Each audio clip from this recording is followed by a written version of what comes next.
నుండి తాజాగా ఓ ప్రోమో విడుదలయ్యింది. ఆ ప్రోమోను గాని మనం ఒక్కసారి చూసినట్లయితే 'బిగ్ బాస్' హౌస్‌లో గౌతమ్‌కి రెడ్ కార్డ్ ఇచ్చి బయటకు పంపేయనున్నారు నాగార్జున గారు.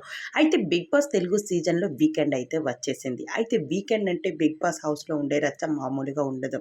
ఇక ఈ వారం రోజులు ఒక లెక్క, వీకెండ్ రోజు ఒక లెక్కగా ఉంటుంది. ఇక అక్కినేని నాగార్జున గారు 'బిగ్ బాస్' స్టేజ్ మీదకి వచ్చి తన కామెంట్స్ అయితే చెప్తారు. ఇక నాగార్జున గారు వచ్చే రోజు కోసం అభిమానులు ఎదురు చూస్తూ ఉంటారనే చెప్పాలి. అది మంచి హుషారైన పాటతో 'బిగ్ బాస్' స్టేజ్ మీదకి ఎంట్రీ ఇచ్చేశారు నాగార్జున గారు. అయితే వచ్చి రాగానే హౌస్‌లో ఉన్న కంటెస్టెంట్ అయిన గౌతమ్ మీద ఫైర్ అవుతూ వచ్చారు. గౌతమ్, నువ్వేమైనా పెద్ద తోపు అనుకుంటున్నావా హౌస్‌లోని? నేనేం చెప్పాను ఆ రోజు గేమ్ ఆడేటప్పుడు?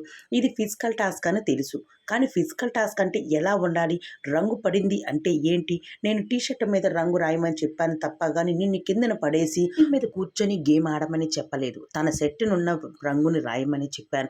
తన సెట్‌కి రంగు ఉండడంతో నువ్వు గెలుస్తావు. కానీ నేనేం చెప్పాను? నువ్వేం చేస్తూ ఉన్నావు? కానీ బయట చూసే అభిమానులకు మాత్రం ఈ గేమ్ ఏమాత్రం నచ్చలేదు. అందుకే నేను నీకు రెడ్ కార్డ్ ద్వారా బయటకు పంపేయమని అభిమానులతో సైతం కూడా చెప్పుకొచ్చారు. ఈరోజు ఎలిమినేషన్ చేయమంటున్నారు. ఏంటి నీ పరిస్థితి అంటూ ఫైర్ అయ్యారు.